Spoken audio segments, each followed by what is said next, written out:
Boa noite. Hoje é dia 5 de dezembro de 2023. Nós vamos começar mais um encontro aberto do grupo de estudo Ecologia e Marxismo. Hoje, tendo o grande privilégio de receber o professor Luiz Marx, autor de dois clássicos já do debate ambiental no Brasil, que é Capitalismo e Colapso Ambiental, e o Decênio Decisivo. Eu sou Renato Cinco, participo do grupo de estudo Ecologia e Marxismo, e eu vou falar duas coisas muito rápido para a gente aproveitar ao máximo o tempo do professor, e depois que terminar a discussão, aí eu passo informações sobre o grupo, sobre como participar, etc., para quem está vindo pela primeira vez.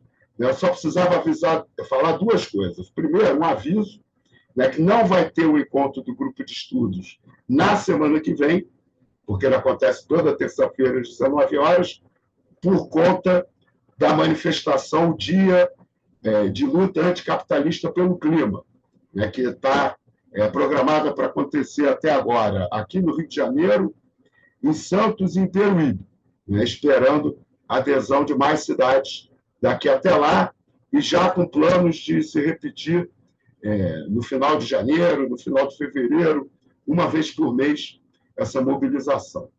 E segundo, eu não queria começar esse debate de hoje sem registrar a importância para o nosso grupo de estudo de estar recebendo o professor Luiz Marx.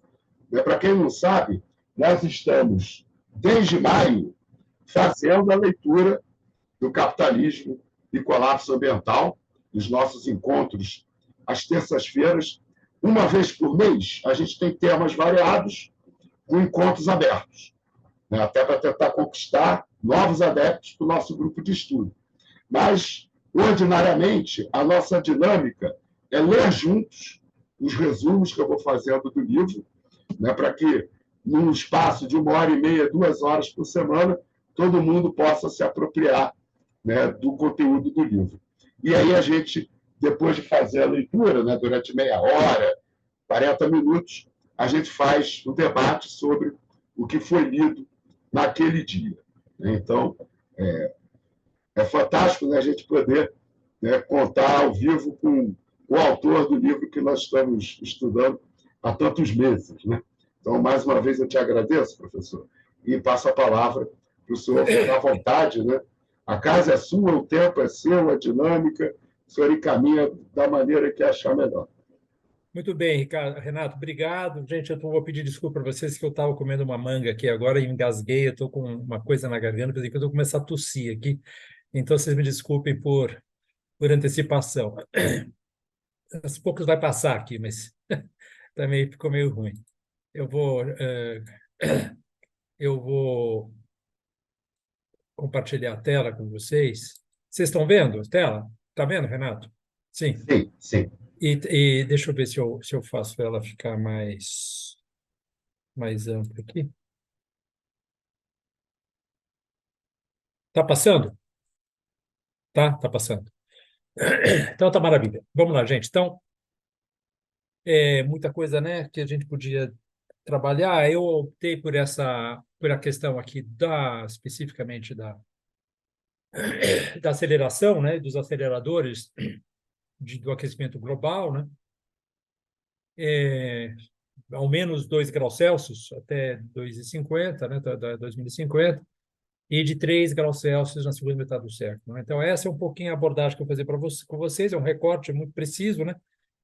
Vamos lá, então, as 3 ideias básicas da exposição de hoje seriam essas 3 aqui: aceleração e aceleradores do aquecimento. O aquecimento médio global de ao menos 2 graus Celsius é inevitável, e será atingido provavelmente no segundo quarto do século XXI. Então, a intensidade dos impactos do aquecimento atual, não foi prevista pelo IPCC. Quem diz isso, antes de mais nada, é o próprio IPCC. Vocês vão ver. E o terceiro ponto, o aquecimento de ao menos 13 graus Celsius na segunda metade do século XXI é a expectativa da maioria dos cientistas do IPCC, como vocês vão ver também. Então, primeira questão, claro, qual é o cenário real? né? O cenário real é que nós estamos claramente, então, num processo de aumento ano a ano das emissões globais de gás de efeito estufa. CO2, metano, óxido nitroso, etc. Esses são os três principais, né? Então, só para dar os dados para vocês, né? Quer dizer, o EDGAR, né? O EDGAR é o Emissions Database for Global Atmospheric Research, que é a coisa mais oficial que tem, né? Em termos de mensuração de emissões. E o que ele diz, então, que em 2022 houve, aqui, né? Está aqui o textinho, né?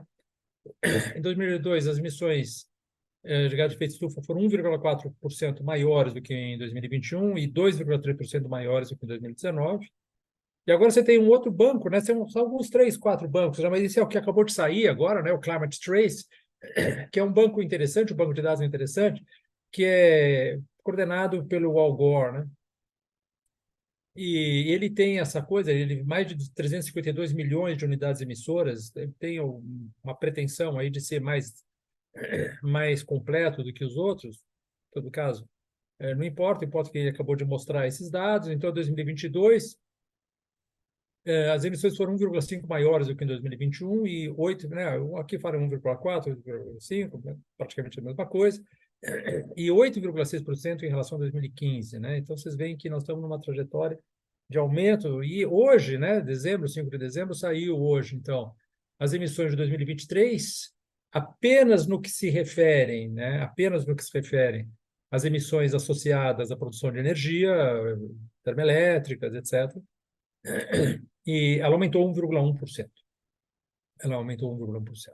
Então, claramente, nós estamos nesse cenário, um cenário de aumento das emissões, e ele o que, antes de mais nada, explica, né, essas 4 declarações do James Hansen, que resumem bem o estado atual do clima, né? Essa é a dinâmica do aquecimento atual. Então, essas 4 declarações são essas, né? Primeiro, isso que ele falou num texto, ele e os colegas dele, num texto de 2021, e ele vem repetindo isso desde então. Já no assunto de manter o aquecimento global abaixo de 1,5 graus Celsius, o teto do aquecimento global de 1,5 graus Celsius será ultrapassado nessa década, o aquecimento global de ao menos 2 graus Celsius já é inevitável no futuro da Terra e esse nível de calor ocorrerá meados do século, né? Quando ele fala claramente de aquecimento global, né, não custa nunca repetir, ele está falando do aquecimento médio global, terrestre e marítimo, né, combinados, porque o terrestre já está muito mais alto, né, que o marítimo ele é mais lento, né? E em relação a um período de referência que pode ser 1850 e 1900, pode ser 1880 e 1920, ou pode ser né, 1850 e 1900, em geral, que, por exemplo, o IPCC, o Edgar, etc., fazem, né? 1880 e 1920 é o que o GSTEM faz, né? O Goddard Institute for Space Studies, da NASA, né? E 1901, 2000, né? Ou seja, a média do século XX é o NOAA, né? O National Oceanic and Atmospheric Administration. Bom, a diferença é muito pequena. Bom, entre 1850 e 1900 e 1880 e 1920 tem diferença praticamente nenhuma. Quando você compara esses dois termos de referência com o século XX, a média do século XX, 1901, 2000, é uma pequenina diferença, mas também ela não é uma diferença muito importante. O importante é que nós temos, então, esses 3 períodos de referência, eles são praticamente idênticos ou muito parecidos. Bom, muito bem, então. A Organização Meteorológica Mundial, em 2023, confirma o James Hansen, né? E colegas, ela diz, né? Está aqui o texto em inglês, há 66% de chance de que a temperatura média anual global supere 1,5 graus Celsius acima dos níveis do período pré-industrial em ao menos um dos próximos 5 anos, 2023 e 2027. E isso tem crescendo, né? Isso vem crescendo todos os anos. Então, é certo e seguro que em 2024, 2028, né, todos os anos ela faz um prognóstico dos próximos 5 anos, né?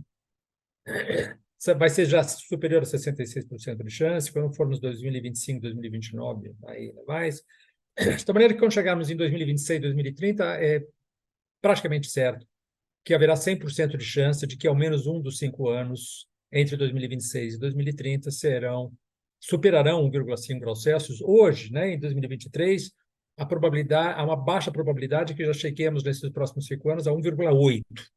Né, uma baixa probabilidade, em todo caso, superar 1,5 é praticamente certo, pelo menos há 2/3 de chance. E hoje. Daí saiu agora, né, em 10 novembro, né, de 2023, esse trabalhinho, esse artiguinho, né, do Tribuna, né, do Le Monde, entre os quais, né, assinada por três personalidades muito diferentes do mundo não científico, né? Pascal Lamy, vocês sabem quem é, né? O antigo diretor da Organização Mundial do Comércio, o Kim Campbell, o antigo primeiro-ministro do Canadá, o Anot Tonga, o antigo presidente do Kiribati, né? Que é na ilha do Pacífico. Mas, basicamente, eles admitem, né, que a ultrapassagem climática temporária não é mais uma hipótese, né? E nós devemos nos preparar, ela é clara, nós vamos ultrapassar 1,5 graus Celsius, a questão é saber quando. Já há uma hipótese de que nós ultrapassemos já, agora, entre final de 2023 e 2024. Bom, isso já era sabido, não é nenhuma novidade, veja, isso aqui é de 2016, Climate Central, né? Que é um grupo de estudiosos dos Estados Unidos, de cientistas, né? No cenário RCP 8,5, que é o cenário atual, watts por metro quadrado, 2100, né? Isso implica 1,5 graus Celsius, né? Está aqui, ó. Nós cruzamos 1,5 Celsius entre 2025 e 2030, veja, está sendo dito em 2016 já, né? E 4 graus Celsius no quarto quarto do século XXI, né? Veja só. No quarto quarto do século XXI, nós chegamos, então, em 4 graus Celsius, né? Isso aqui era a previsão feita pelo Climate Center em 2016. E em 2014, já, o Michael Mann fez esse artigo no Scientific American, que é uma revista de divulgação científica, né? Não é uma revista, mas ele pega os dados científicos e ele fala, então, a Terra vai cruzar o limiar perigoso do clima, ou seja, 2 graus Celsius, até 2036, né? O que fala o artigo é, para não se ultrapassar o limiar de mais 2 graus Celsius, os níveis de concentração atmosférica de CO2 devem se manter abaixo de 405 partes por milhão, e em 2023 nós já atingimos aproximadamente 420 partes por milhão, portanto nós já ultrapassamos em muito, né, em pelo menos 15 partes por milhão, essa concentração atmosférica de CO2. Aí, em 2017, o Andrew Sims é um cientista, mas ele é basicamente um jornalista do The Guardian, e ele fez uma entrevista bacana, ele fez uma entrevista com vários cientistas, né? O artigo chamava Cat in Hell's Chance, né? Que é uma expressão inglesa, que quer dizer, não tem hipótese nenhuma, né? Não tem chance, né? É a chance de um gato no inferno, né? É uma expressão idiomática inglesa, quer dizer nada para a gente em português, mas quer dizer, não tem hipótese nenhuma, né? Não tem jeito maneira, né? Então, por que nós estamos perdendo a batalha para manter o aquecimento global abaixo de 2 graus Celsius, né? Então, o que fala? O artigo ele fala, no fundo, né, em shorts, né, em resumo, não há nenhum artista, nenhum dos cientistas que foram entrevistados pensam que 2 graus Celsius é um alvo que será atingido, né, provavelmente atingido. Bill McGuire, professor emérito da Universidade de Londres, University College de Londres, né, fala, my personal view, né, minha visão pessoal é que is that there's not a cat in hell's chance, né? Tem maneira de chegar, de contermos o aquecimento em 2 graus Celsius. O Gavin Schmidt, que é o diretor do GIST, que eu estava dizendo a vocês, o GISTEM, o Goddard Institute for Space Studies, né? Fala, a inércia nos sistemas, oceanos, economias, tecnologias, pessoas, é substancial e até agora os esforços não são proporcionais ao objetivo. A Jonah Hay, também, do Grantham Institute, lá de Londres, não há chance alguma de um aquecimento inferior a 2 graus Celsius nos níveis atuais de emissões de carbono. O Glenn Peters, que é dessa agência do clima da Noruega, o Cícero, né? Já emitimos demais. Barry McMullen, da Dublin City University, a questão aberta para mim não é se vamos ultrapassar a meta, mas quão cedo vamos ultrapassá-la. E aí nós chegamos, pela primeira vez, na verdade, em 17 de novembro de 2023, nós chegamos pela primeira vez na história dos registros diretos e indiretos, nós chegamos a uma temperatura média global. No dia 17 de novembro de 2023, a temperatura superou 2 graus Celsius. Foi a 2,07 graus Celsius. No dia 18 de novembro de 2023, ela continuou, ela foi para 2,06 graus Celsius, e agora, no dia 3 de dezembro, ou no dia 4 de dezembro, não sei se ontem ou anteontem, ela bateu novamente 2 graus Celsius. Então, em 2023, nós tivemos 3 dias nos quais a temperatura média global, isso aqui vocês estão vendo, então, né, aqui, 2 graus Celsius. Você veja que 1,5 graus Celsius já foi ultrapassado muitas vezes esse ano, né, de 2023. Isso aqui são os meses, né? Janeiro, fevereiro, vai até 4 de dezembro aqui, que era 17 de novembro. Em relação ao quê? Sempre em relação ao período de 1850 e 1900, que basicamente, isso aqui é o Copérnicos, né? O Copérnicos é a Agência Europeia do Clima. E aí vocês veem, é muito fácil entender isso, por que está acontecendo isso, porque as concentrações da atmosfera de CO2 estão cada vez maiores. Elas estão num processo de aceleração. O que eu quero mostrar para vocês, tudo até agora, é basicamente a ideia de aceleração, né? Então, se vocês pegarem, em 1958 começaram a medir, né? Lá em Mauna Loa, lá no Havaí, começaram a medir, então, as concentrações atmosféricas de CO2, sei lá, no meio do Oceano Pacífico, né? Porque ali é uma montanha de mais de 4.000 metros e não tem interferência de nada. Então, ali é bom para medir, né? Você tem dois pontos fundamentais, né, em que se medem as concentrações. Uma é lá no Havaí e outra é lá no sul da Austrália, numa ilha lá que fica no sul da Austrália, não me lembro o nome dela, porque aí você pega o hemisfério norte e o hemisfério sul e as diferenças são muito pequenas, né? Então, em 1958, começaram a fazer isso, né? Lá em Mauna Loa, né? No Havaí, um observatório de Mauna Loa. E o que nós vemos, então? Que em 1958, então, de 1960 a 69, o aumento das concentrações atmosféricas de CO2 eram de 0,85 partes por milhão por ano, na média, né? Nesse decênio, né? Aí, quando você pula para o primeiro decênio do século XXI, já é 1,97 partes por milhão por ano. E quando você pula para o segundo decênio, então, do século XXI, nós já estamos em 2,4, né, partes por milhão, né? E aí, vocês pegarem os últimos 3 meses, vejam, em 20 de agosto de 2023, as concentrações atmosféricas de CO2 estavam em 419,6, né? Esse 20 de agosto. Em 2 de outubro, em 419,9, em 18 de outubro, 420, em 8 de novembro, 420,2, em 19 de novembro, 420,3, e em 25 de novembro, 420,4, e é muito praticamente certo que nós vamos chegar em 420,5 ainda neste ano de 2023, né? Então, vocês veem que é um aumento enorme, ou seja, nos últimos 10 anos, 23,9, praticamente 24, que é exatamente aquilo que eu estava mostrando para vocês aqui, tá vendo? 2,4 partes por milhão por ano. E quando vocês medem, então, a coisa, vocês veem que nós estamos, então, exatamente em 23,9, ou seja, praticamente 2,4 partes por milhão de aumento na média anual, né? Aqui nos últimos 10 anos. Beleza. E aí vocês veem a desgovernança global completa, né? Isso aqui é exatamente a curva de Killing. A curva de Killing é a curva exatamente do aumento das concentrações atmosféricas de CO2 lá em Mauna Loa, né? O Killing foi o cara que criou isso, tá? Em 1958. Quem dirige isso hoje é o filho do Killing, outro nome lá, esqueci o nome dele. É o filho dele, do Killing. E aí vocês veem, é bem bonitinho esse gráfico aqui. Quem fez esse gráfico aqui foi o José Eustáquio Diniz, é um demógrafo lá do Rio de Janeiro, que trabalha muito no IBGE, e ele que fez esse gráfico aqui, e é um gráfico bem interessante, que vocês veem, né? Então, ele é demógrafo, então ele põe aqui o número de bilhões de habitantes, né? Em 87 nós tínhamos 5 bilhões, 6 bilhões, 7 bilhões, 8 bilhões, mas o que a gente vê de impressionante é que aqui na parte de cima do gráfico vocês têm, então, todos os dados da tentativa de governança para diminuir, né, para diminuir, então, as emissões de gases de efeito estufa e, por conseguinte, as concentrações atmosféricas de CO2. E aí vocês têm a Conferência do Meio Ambiente de 92, não estavam em 360, a COP1 em 95, aí o protocolo de Kyoto em 97, já tinham 367 partes por milhão, aí vai para a COP10, também 380 aqui, tá vendo? 380, aí 390, aí nós chegamos finalmente em 2012, não se sabe muito bem quanto, mas alguma coisa da ordem de quase 400, porque 400 a gente atingiu em 2013. Aqui devia estar, sei lá, 390 pedradas. Aí a o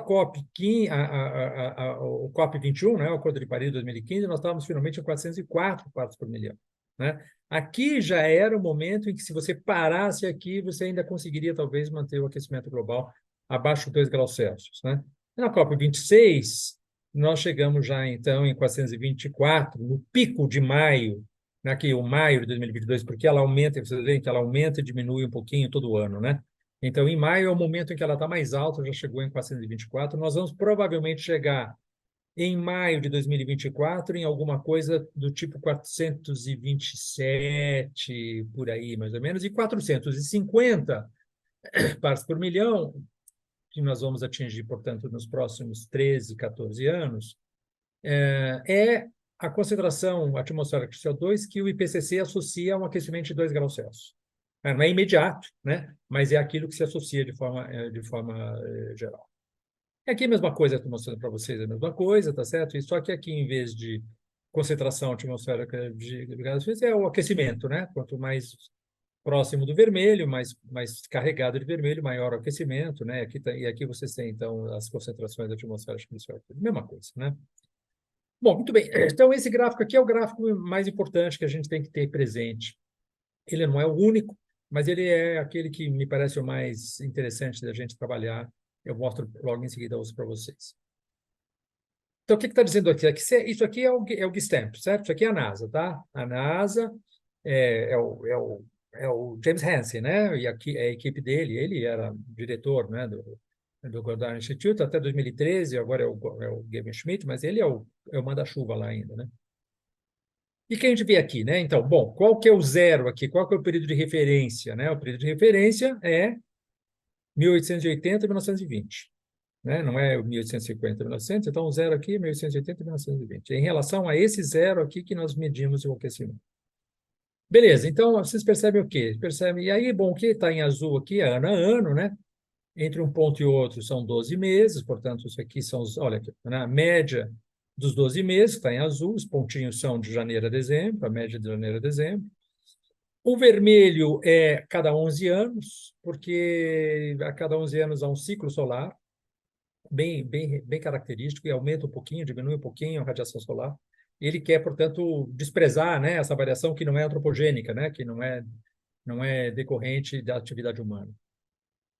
E aí o verde que vocês têm é claramente, então, a melhor redução linear, né, dessas curvinhas todas aqui, né, de 1970 a 2010. Né? Então, o que a gente vê aqui? A gente vê de uma maneira muito clara o seguinte, bom, se a gente, de 1880 a 1920, em relação a isso, o que a gente percebe? Que em 1920 não tinha mudado nada ainda. Né? Quando nós chegamos em 1970, a gente tinha o aquecimento médio global, terrestre médio combinado, em relação ao período de 1880 e 1920, era de 0,2 graus Celsius. Né? Beleza, isso aqui, então, era um aquecimento claramente quantificável.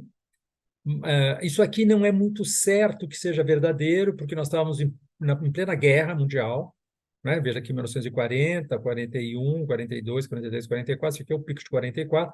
Era o caos, não tinha muito jeito de as pessoas eles não têm muita certeza. Então, vocês podem, de repente, também desprezar essa corcova aqui e passar daqui para cá. Tanto faz. Não importa isso. O que importa é que, de 1920 a 1970, nós tínhamos aumentado 0,2 graus Celsius. É um aquecimento? Sim, é um aquecimento, mas ele podia estar ainda dentro da variabilidade natural do sistema climático. Então, tinha havido aquecimento, ele era detectável, etc., mas isso não caracterizava de uma maneira muito precisa um aquecimento antropogênico. A partir dos anos 70, aí sim você tem claramente uma primeira aceleração muito clara em relação a isso. E essa aceleração não pode ser atribuída a nenhum outro fator a não ser o fator humano. Fator de emissão de gás de efeito estufa. Bem, e aí o que você tem então? De 70 a 2010, você tem um aquecimento médio global a taxa de 0,18 graus Celsius por década. Tá? Já é muito, é a coisa mais, não tem nada mais rápido do que isso nos registros geológicos. Né? Nenhum momento na história da Terra, a Terra já esteve muito mais quente do que agora, óbvio, mas em nenhum momento a mudança de temperatura média global foi de 0,8 graus Celsius por década. Isso é uma coisa completamente anômala, não existe na história do planeta. Só que a partir de 1900 e 2011, você sai dessa linha aqui da melhor redução linear e passa para esse cone aqui. Ó.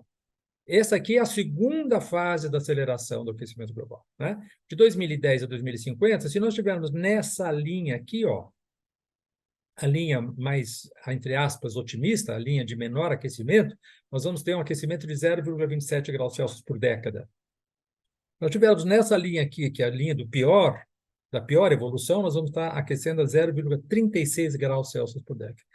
Significa que, basicamente, o que é óbvio, né? Que a cada 4 décadas ou a cada 3 décadas, a temperatura média do planeta vai subir 1 grau. Né? Então, veja que a gente demorou de 1915, né, até 2015, um século, para aquecer 1 grau, temperatura média do planeta. De 2010 a 2050, nós vamos aquecer mais 1 grau a cada 3 ou 4 décadas. Né? Não mais um século, mas a 3 ou 4 décadas. Né? Então, esse aqui é um gráfico que nos mostra claramente, então, duas fases da aceleração do aquecimento global. Outro que vocês podem ter, mas aqui a média é do século XX, né? De 1901 a 2000. Né? Esse aqui é em relação à média do século XX, tá vendo? E aí, se você pegar 2011 a 2023, a tendência é de 0,32 graus Celsius por década, que é parecido exatamente com isso aqui, tá vendo? Está bem no meio, entre 0,26, 27, 36, aqui está falando em 0,32. Confirma, isso aqui é o NOAA, né? Isso é o National Oceanic and Atmospheric Administration, tá vendo aqui? Né? Beleza. Se nós pegarmos agora o Berkeley Earth, que é lá de Berkeley, né? De Berkeley, do qual o cientista principal é o Zach Hausfater, o que ele mostra aqui? Ele mostra exatamente duas fases de aceleração, tá vendo? Primeira, esse aqui é um aquecimento mais ou menos ameno, né? E a gente vai chegar em 0,2 mais ou menos aqui. Aí você tem um aquecimento muito forte a partir de 1970 até 2010, mais ou menos. E aí, a partir de 2011, nos últimos 15 anos, você tem um outro, você vê como a outra linha aqui, que ela é mais íngreme, né? Então, o que ele fala aqui? Ele fala que o que ele escrevi aqui, a taxa de aquecimento dos últimos 15 anos foi 40% maior do que a taxa de aquecimento desde 1970. Então, as três agências mais importantes dos Estados Unidos de mensuração do aquecimento, a NASA, a NOAA e o Berkeley Earth, são absolutamente convergentes em mostrar uma aceleração do aquecimento muito clara, né? E se você pegar aqui um outro dado ainda, que é do Copérnicos, né? A agência europeia, o que a gente vê aqui? Né? São os verões boreais, né? Os verões boreais, né? Acima de 60 graus, né? Latitude. Então, o que ele fala? Em 36 anos, de 87 a 2023, está vendo aqui, começa 87, aqui 2023, junho, julho e agosto, JJA, né? Junho, julho e agosto. Os verões setentrionais, né? Passaram de 15,93, aqui, está vendo? 15,93 para 16,77. A temperatura média do planeta nos verões boreais. Né? A temperatura média, portanto, um aumento de 0,84 graus Celsius, o que dá uma taxa de aquecimento de 0,23 graus Celsius por década. Né? Então, eu vou pular isso aqui, porque vale a pena. Depois, se vocês quiserem, a gente discute mais. Esse é o último trabalho que foi publicado pelo Global, pelo Janet Hansen, turma brava aqui, as pessoas mais importantes estão aqui.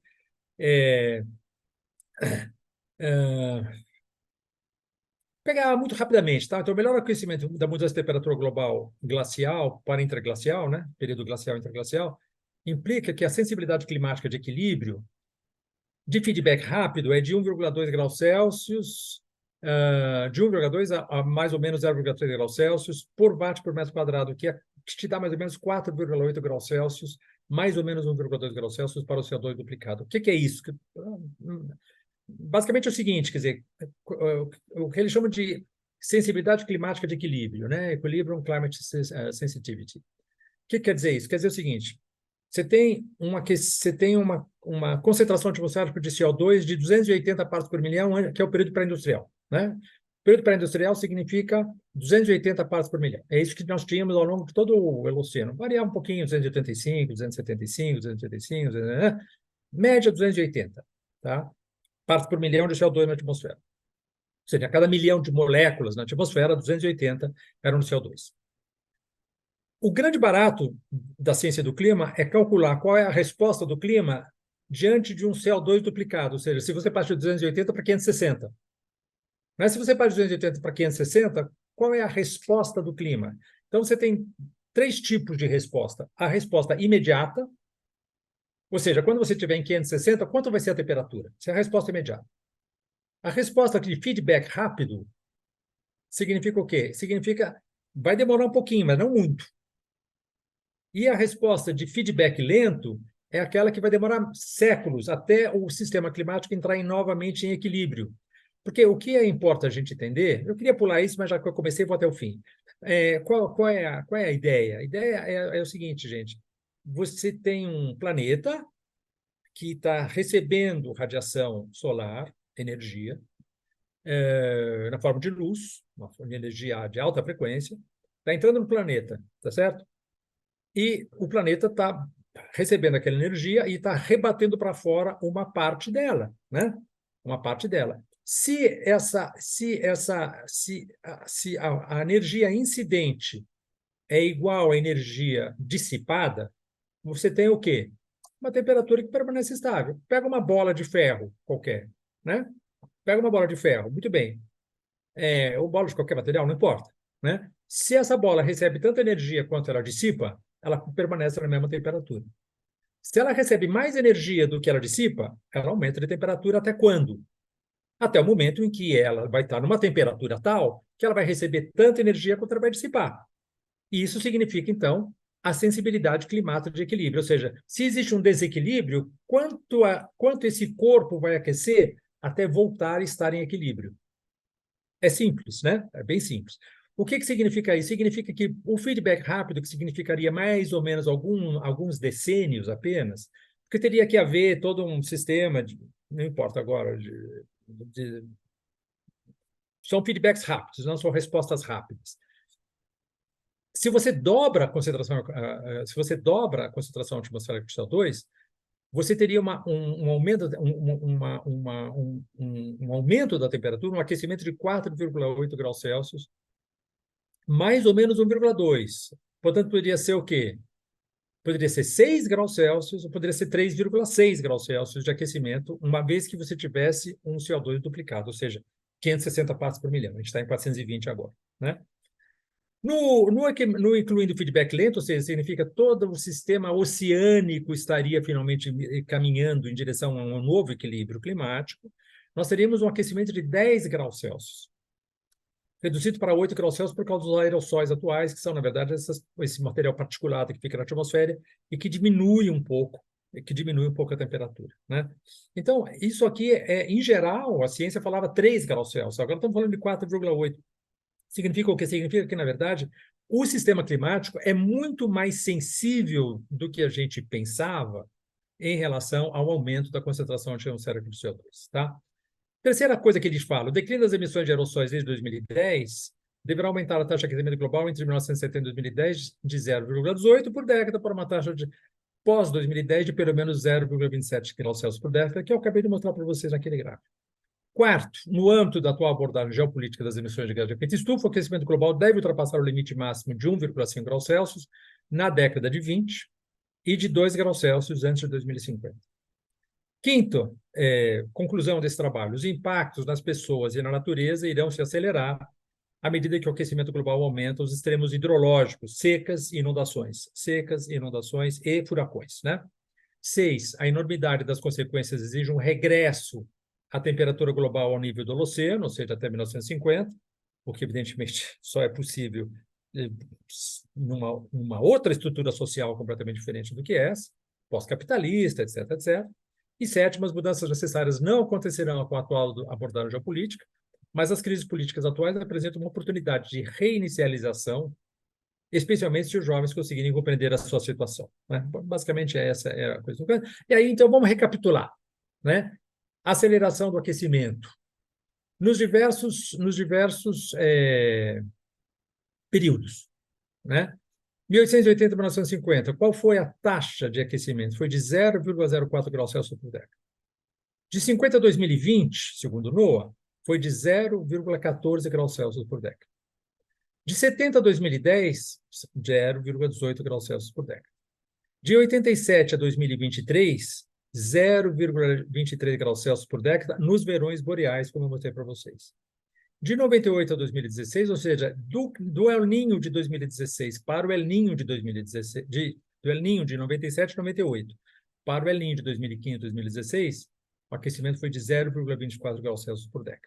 E de 2010 a 2050, entre 2027, 0,27 e 0,36, né? Então, vocês percebem claramente, né, a situação de absoluta aceleração, né, nas taxas de aquecimento. Isso é a coisa mais importante, a meu ver, porque a aceleração é um processo muito traiçoeiro, porque você tende a pensar o futuro a partir da experiência do passado, né? E o futuro vai ser muito diferente do passado, exatamente por causa do fenômeno da aceleração. Vamos pegar o Brasil, né? O Brasil, nesse trabalho aqui de 2019, do Carlos Nobre, Marengo, Wagner Soares, são vários autores, né? Eles são os editores, são os organizadores. A primeira frase do prefácio já te dá o tamanho da encrenca, né?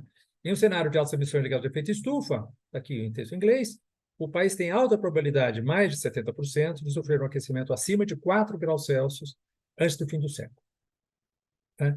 Então, isso aqui é o gráfico do Brasil, do aquecimento do Brasil, né? Nós estamos na linha vermelha, né? A linha vermelha é o RCP, 8,5 watts por metro quadrado. Significa qual é o desequilíbrio energético. Nós vamos estar a cada metro quadrado no topo da atmosfera vai haver uma incidência de 8,5 watts por metro quadrado, né? O que é gigantesco. Hoje nós estamos em 4, mais ou menos, né? Já somos em 4, mais ou menos, vai mais que dobrar a energia. Não porque a energia do Sol vai aumentar, mas é porque menos energia vai sair por causa exatamente dos gases de efeito estufa. Beleza, então o que nós temos aqui? Nós temos que, qualquer que seja os cenários possíveis, esse aqui é o cenário de diminuição dos gases de efeito estufa, isso aqui é mais ou menos manutenção, isso aqui é diminuição, não pequena diminuição, e esse aqui é o atual, né, o business as usual, que é o que nós estamos. Então, em qualquer cenário, em 2030, ó, aqui 2030, ó, nós chegamos em 2 graus Celsius no Brasil. Continuando pelo cenário em que nós estamos, nós vamos chegar em 2060 a 4 graus Celsius. Olha o 2060 aqui, ó. Tá?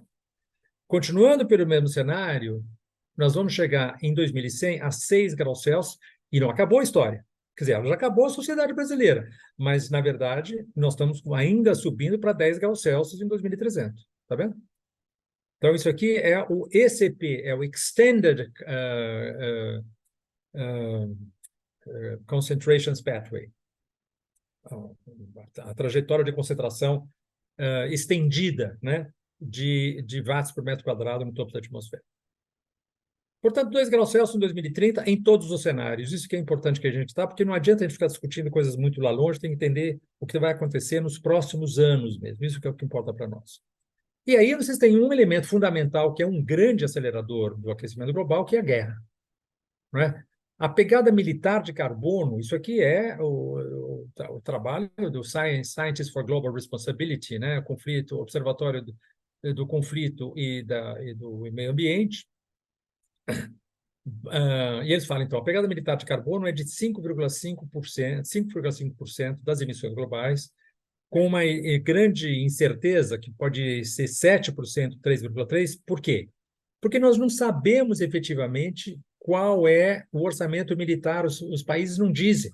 Então, você tem alguns indicadores mais ou menos claros em relação a isso, mas isso aqui é uma estimativa, não é? Que seria, portanto, de 5,5%, podendo ser um pouco mais ou um pouco menos, das emissões globais, né? Se as Forças Armadas do mundo fossem um país, esse país, entre aspas, teria a 4ª maior pegada de carbono nacional do mundo, maior que a da Rússia. Vejam, a China com 26%, os Estados Unidos com 12%, a Europa dos 27% com 7%, aqui não são vários países, são 27 países, a Índia com 7% e a Rússia com 4%, o Brasil com 3% e o Japão com 2%, né? Então, onde é que estão as emissões desse país, entre aspas, chamado Forças Armadas? Seria o 4º, né? China primeiro, Estados Unidos segundo, União Europeia 7% e 5,5%, então, das emissões de carbono. Então, um dos grandes aceleradores, praticamente o dobro das emissões do Brasil, né? Não podemos dizer o dobro das emissões do Brasil, estão exatamente, então, na pegada carbono das Forças Armadas globais. E aí isso está refletido muito fortemente aonde? No aumento das despesas militares. Né? Então, veja, os orçamentos globais militares de 2022 foram de 2 trilhões 240 bilhões de dólares. Né? Está aqui, ó, isso aqui. Né? Sendo que, veja, o que é isso daqui tudo é os Estados Unidos. Tá? É as Américas, vai o Canadá e os Estados Unidos. Né? Canadá, Estados Unidos, o México, o Brasil, etc. Basicamente é os Estados Unidos. Certo? Os Estados Unidos é responsável por 39% das emissões, das despesas militares globais. 39% é americano e 40% são as exportações de armas. 40% das exportações mundiais de armas são exportações norte-americanas, dos Estados Unidos. E aí você vê o quê? Se você pegar a média de 96 a 99, mais ou menos, tá vendo? Mais ou menos a mesma coisa, ó. Era um pouquinho mais de $1 trilhão. E nós dobramos os orçamentos militares de 96, na média de 96, 99 para 2022. Né? E você percebe que desde 2015, mais ou menos, todo ano sobe. Todo ano sobe, sobe muito. E 2022 subiu muito, foi um dos anos que mais subiu. Né? Aqui também, veja, 2007 para 2008 e assim por diante.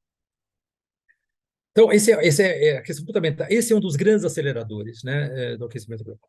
Aí vamos passar para a questão da intensidade dos impactos desse aquecimento atual. Não vamos falar do futuro, mas do atual. Né? E ela não foi prevista pelo IPCC e o IPCC é o primeiro a admitir esse fato. O que ele está dizendo? Está dizendo as mudanças climáticas causaram danos substanciais e perdas crescentemente irreversíveis nos ecossistemas terrestres de água doce, costeiros e nos oceanos abertos. O texto está aqui, ó.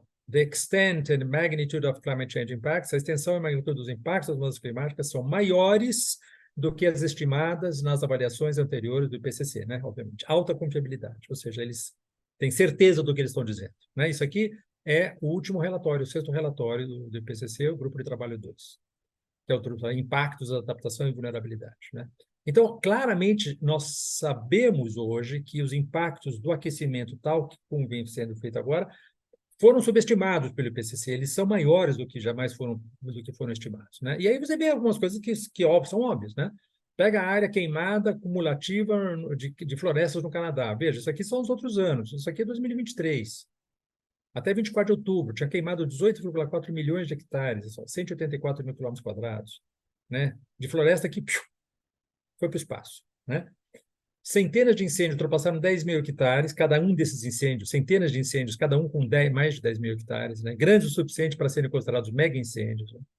E no Canadá inteiro, né? Ou seja, porque em geral o que pegava fogo era o oeste do Canadá. Agora pegou fogo no oeste do Canadá, no leste do Canadá e no norte do Canadá.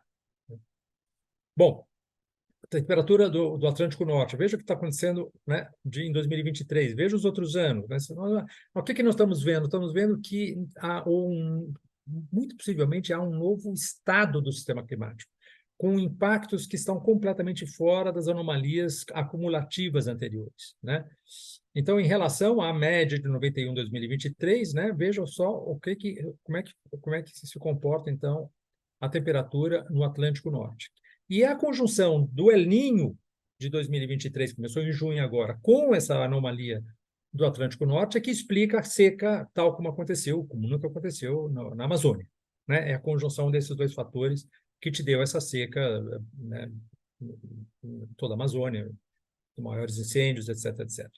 Temperatura, né, de novo, né, a temperatura em 2023, em relação à média de 1950-90, é um salto enorme, né? E aí você pegar, então, a extensão do gelo no Ártico foi a segunda menor. Né?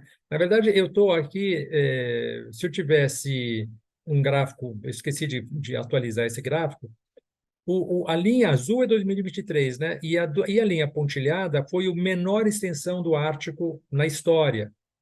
Só que, se você pegar até o mês de novembro, a linha azul ela ultrapassou a linha pontilhada aqui. Né? Então, aqui nós estamos claramente numa situação em que os últimos meses de novembro, a extensão do Ártico foi a menor de todos os tempos. Até então, ainda 2012 estava ganhando, era a segunda menor de 2023. O caso da Antártica, ao contrário, não, bateu os recordes completamente, né? Uma anomalia imprevista na reformação do gelo marítimo da Antártica, né? Estamos falando aqui, portanto, dos meses Veja, aqui em março você tem a menor extensão, né? Depois começa o outono, né? No sul, né? Estamos falando da Antártida. E aí, quando você chega mais ou menos em junho, julho, agosto, você tem o máximo da extensão de gelo. Mas vejam, a extensão de gelo em 2023 foi muito mais baixa do que a média histórica, né? A média histórica, que é a média de 91, 2010, né?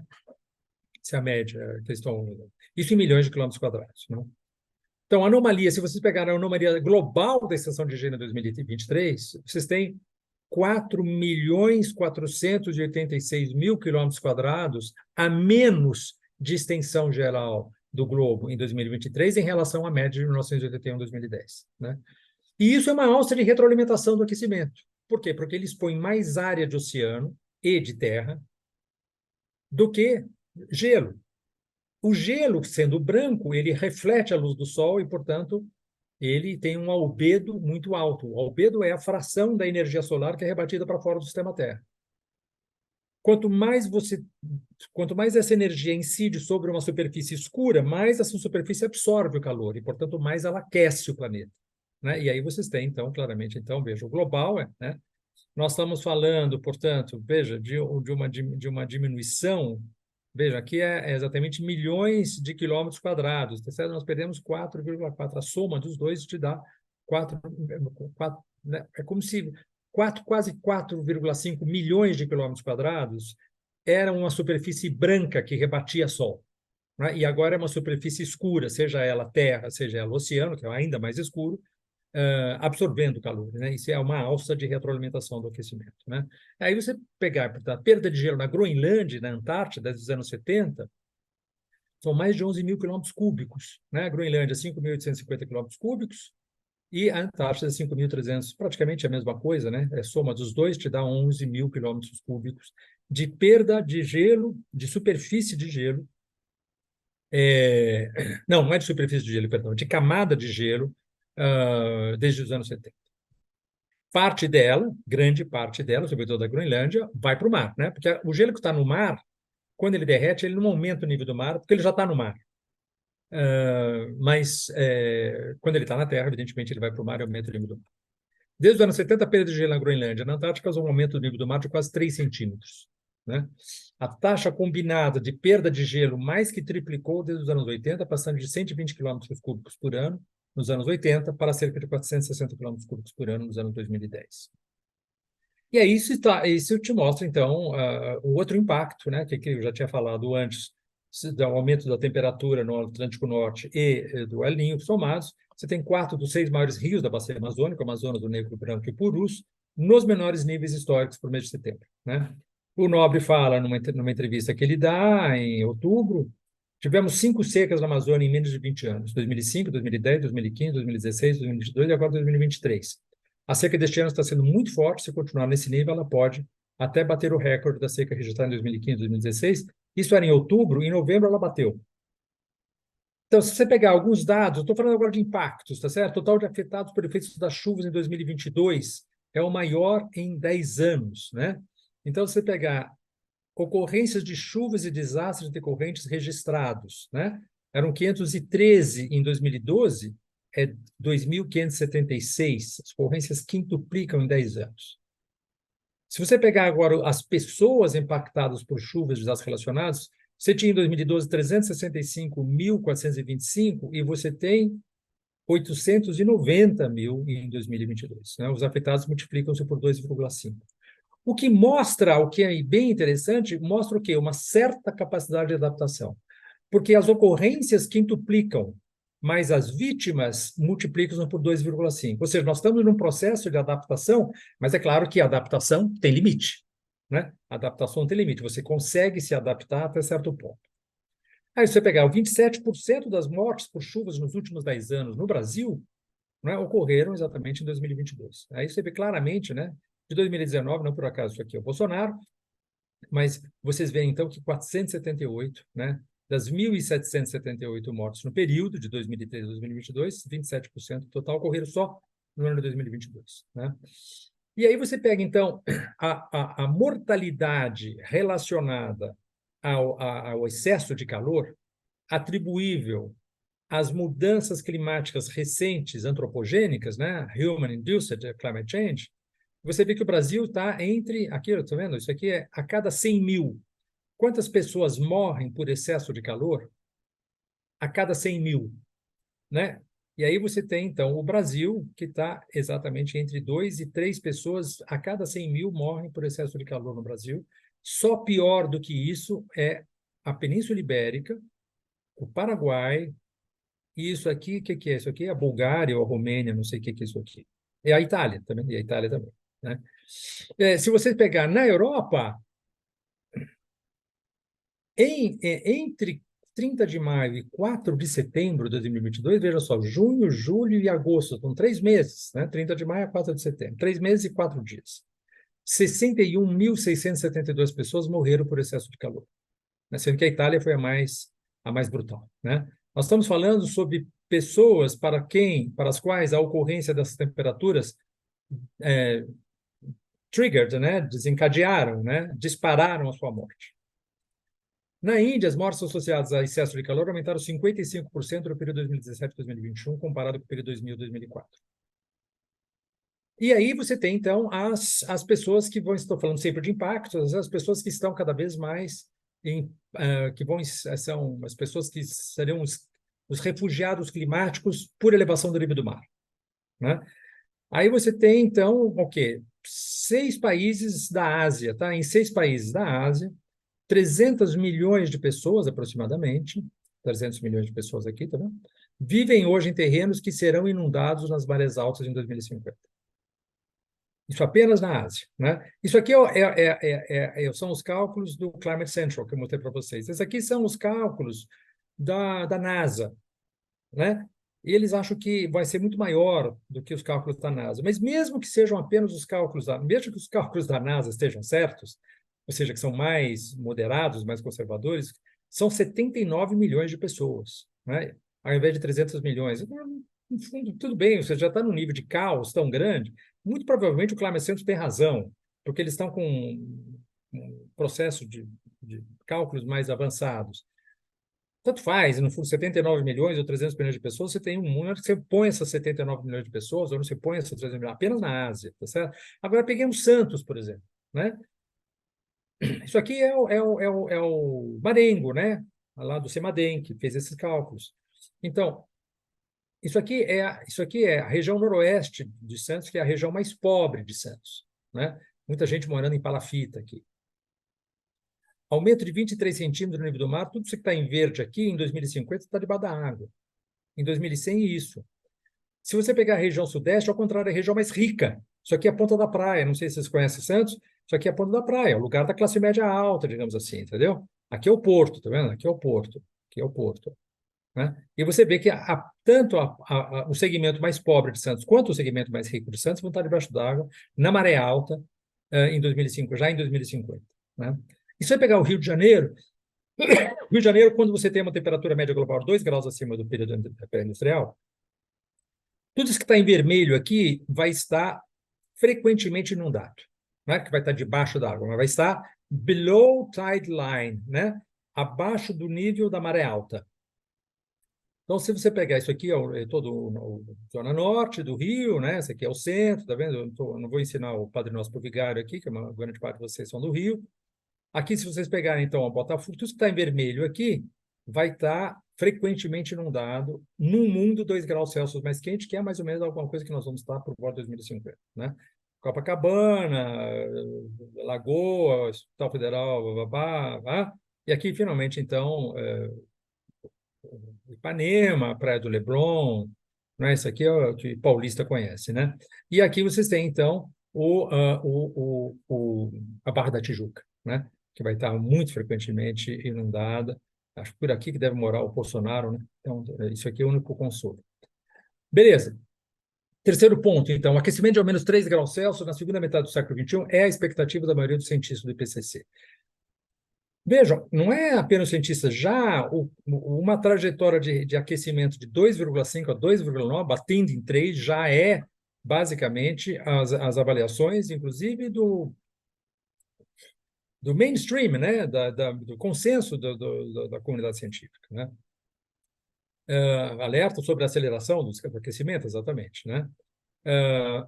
E aí houve, então, em 2021, o Jeff Tollefson, que é um cientista também, mas ele trabalha na revista Nature, ele fez, então, uma sondagem de opinião, né, de 233 cientistas do IPCC que tinham colaborado no sexto relatório do IPCC de 2021. Com a pergunta, expected warming in your lifetime, né? Qual é o aquecimento esperado, a expectativa que você tem de aquecimento durante o seu período de vida, né? Então, duas perguntas, né? Você pensa que você vai ver impactos catastróficos da mudança climática durante o seu período de vida? 82% dizem sim. Quanto aquecimento acima do período pré-industrial você pensa que é provável até 2100? E você pega aqui, quase 50% acha que é 3 graus Celsius, alguma coisa como 4% acha que é 3,5, alguma coisa como 7% acha que é 4 graus Celsius, né? Então, se você somar isso daqui, você tem cerca de 60% das respostas que tem por expectativa um aquecimento de 3 graus Celsius ou mais ao longo da segunda metade do século XXI. Que era uma coisa que nós já, de alguma maneira, já sabíamos, pelo menos pelo segundo Global Carbon Project, já em 2016, né? Mais uma vez, isso não é uma grande novidade, né? O que diz esse gráfico aqui? Ele dizia que, mantidas as emissões constantes no nível de 2016, nos níveis de 2016, o que não é verdade, né? Porque nós estamos hoje muito mais emissões do que havia em 2016, haveria, então, 66% de chance de cruzar o aquecimento médio global em 2037. E 3 graus em 2069. Mantidas as emissões de 2016, né? O nível de emissões de 2016. Muito maior.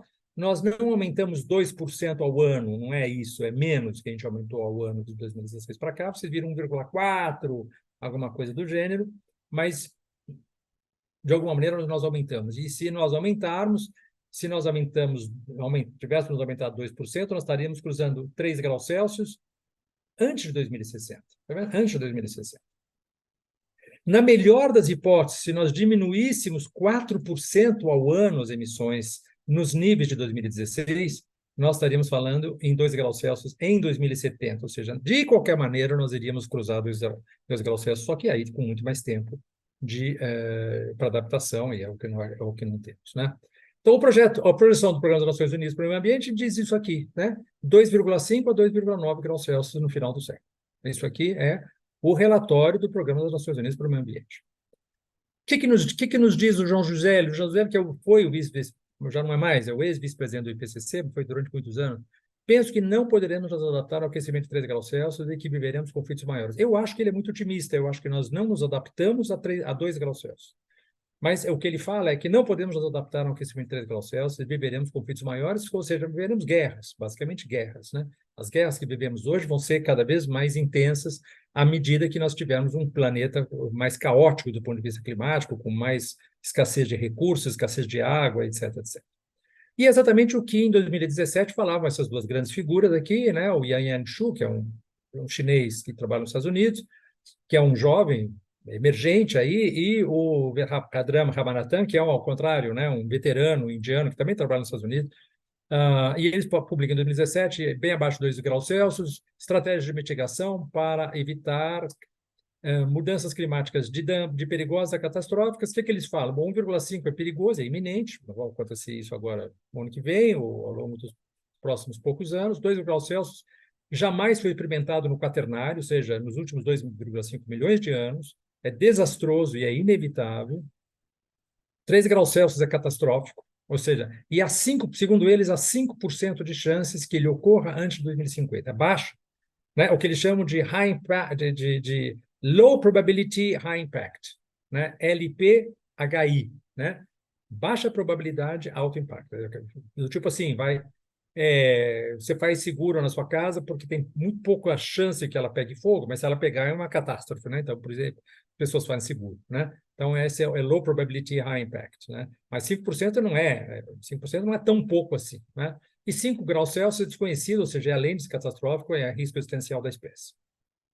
que significa um risco, os riscos cumulativos de 3 graus Celsius? Aqui é o IPCC em 2018, tá? E como vocês já viram lá atrás, o IPCC disse que os impactos estimados eram piores do que haviam sido estimados, né? Portanto, isso aqui é no mínimo, né? É no mínimo aquilo que o IPCC pensa, é no mínimo aquilo que vai acontecer. Então, você tem exposição de ondas de calor, 7,9 bilhões de pessoas expostas a ondas perigosas de calor, né?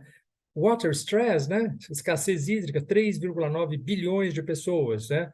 Risco de queda de eletricidade, 742 milhões de pessoas, mudança nas colheitas, né? 1,8 bilhão de pessoas, né? E assim por diante.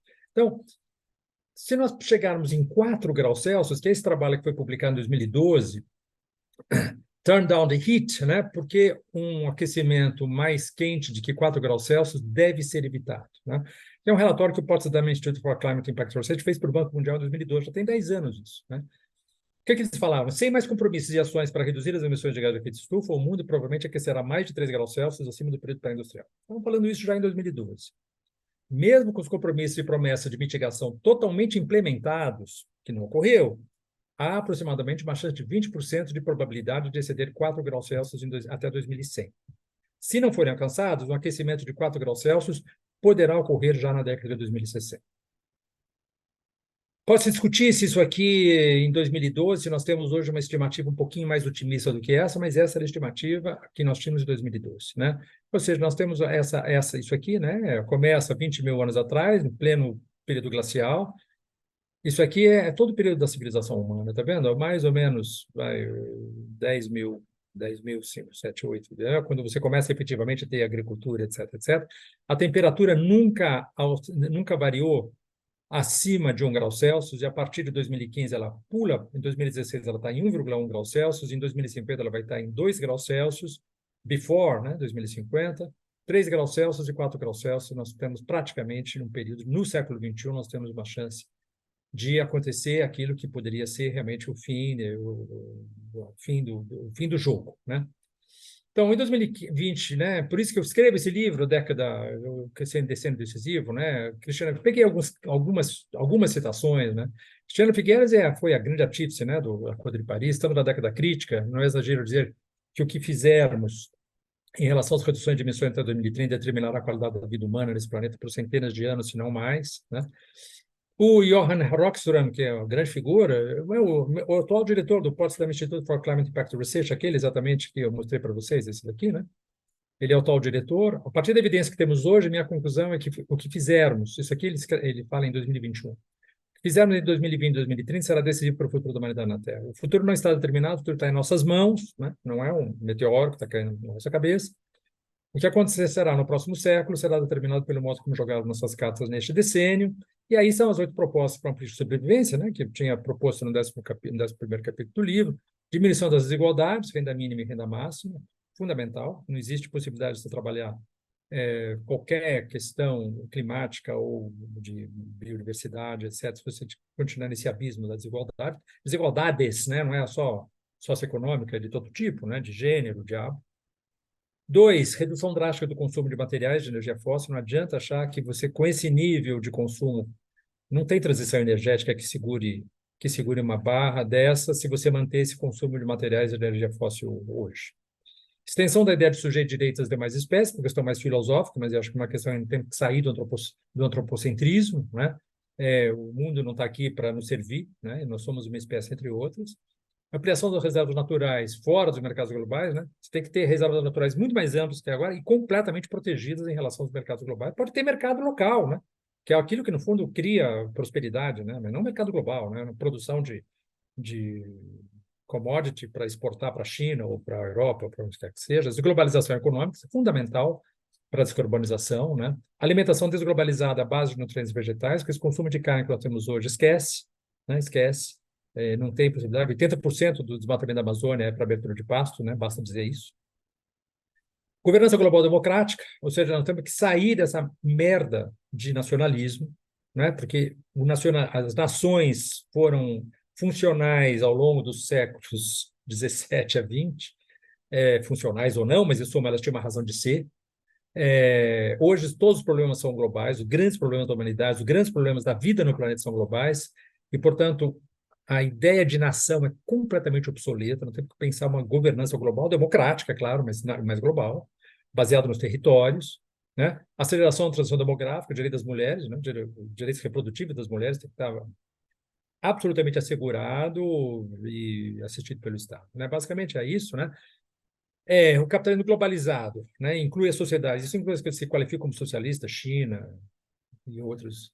É incompatível com a diminuição das desigualdades, com a estabilidade do sistema climático, com a salvaguarda da biodiversidade, com o sistema alimentar de baixo impacto, com a saúde física e mental dos organismos, com a minimização da geração de resíduos, com uma economia local geradora de prosperidade e com uma governança política global pacífica e democrática, né? Então, evitar cenários terminais, que é aquele nos qual nós estamos encaminhando, né? Requer ultrapassagem de um ponto crítico na reatividade das sociedades, né? Um social tipping point. As sociedades têm que ir no fundo, porque não vai ser nas COPs que isso vai acontecer. Se não for das sociedades, não vai rolar, né? Sobretudo uma nova capacidade de organização política, né? Ou seja, nós temos que ser as sociedades capazes de levar essas emissões, essas flechinhas aqui, ó. Tem que cair essas emissões aqui até 2060, muito, né? Tem que cair muito. E é isso aqui, gente. Obrigado.